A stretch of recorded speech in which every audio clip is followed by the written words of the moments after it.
Hello everybody, you are listening to Feed Your Mind. Today we will discuss the height of the dome firmament explained in detail. And so our research begins with the Van Allen radiation belt. The Van Allen radiation belt is said to be a band of deadly radioactivity from the sun that surrounds the Earth. And it's the main reason why the moon landings never happened, because there's no way that astronauts were able to make it through these Van Allen radiation belts without getting cooked like a microwave. And so this Van Allen radiation belt is said to begin at 620 miles up and extends all the way to 3,700 miles up. And then there's a coincidence with the 620 miles up, because that's actually the height of the ionosphere as well. The ionosphere is said to be about 620 miles up as well, and it is described as a shell of electrons and electrically charged atoms and molecules that surround the Earth. That sounds very similar to the Van Allen radiation belt. And so are these the same things, just two different names possibly? The ionosphere and the Van Allen belt being the height of the dome firmament?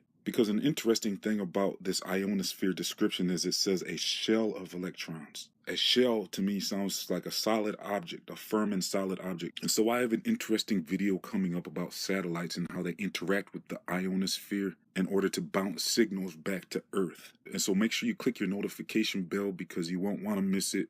I will be giving a sneak peek out to my patrons pretty soon with the title and artwork.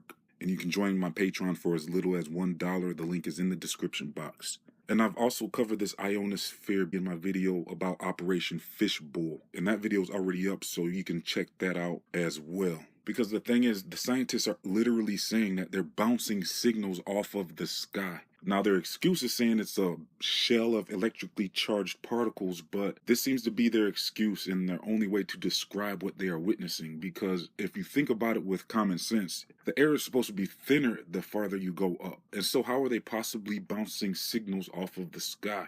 You see, satellites do not exist. They're just bouncing signals off this reflective dome firmament. The reflective properties of the dome firmament is part of the reason why you see rainbows, sundogs, and more. Because according to my research, the dome is most likely some form of reflective material. There's descriptions that say it's as a molten glass. Molten sounds kind of metallic, and it could be a reflective metallic type glass. It sounds like it's probably see-through as well. And so this material doesn't seem like it's known to mankind.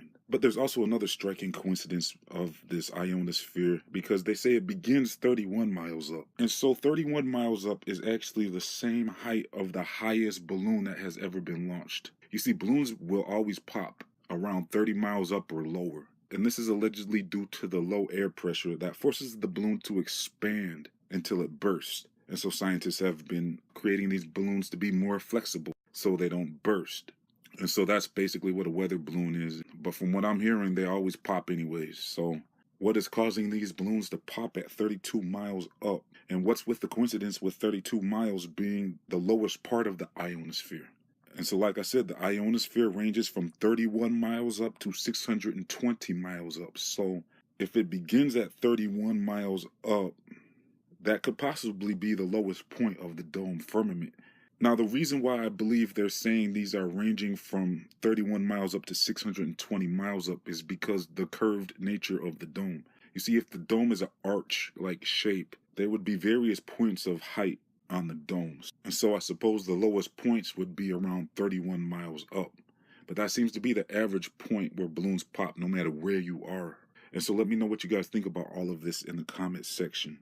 Most balloons usually only range from 11 to 23 miles up, so this 32 miles up was an exception, and this happened around 2002.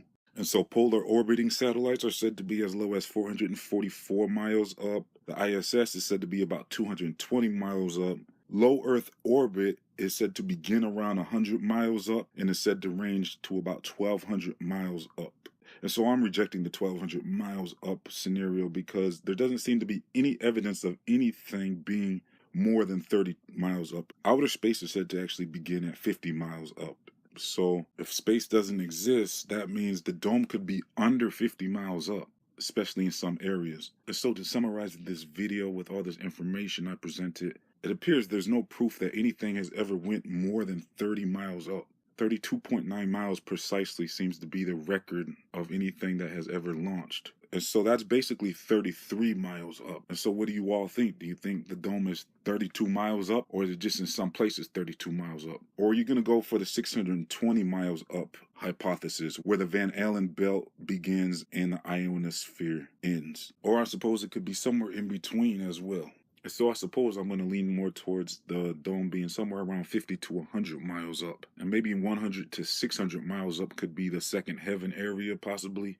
Who knows? Because maybe that's the area where the stars and the planets, which are actually stars as well, hang out. In my last video, I discussed how planets are actually stars. So make sure to check that video out if you get a chance. And so the second heaven area seems to be around the range where scientists are saying the orbit begins, with the ISS being 220 miles up. So I'll also be covering the ISS in a later video as well. I'll basically be redoing my video about the ISS with commentary this time. It's about time for an update on that video because I had to remove the audio from that video due to some copyright issues. So I plan on redoing the ISS scene from Earth video. And so click your notification bells and stay tuned for that. And then I really want to know what you all think about this information presented in this video. It doesn't seem like anything is permitted more than around 35 miles up, but that doesn't necessarily mean the dome begins there. If there's that second heaven area, the dome could actually extend up to about 6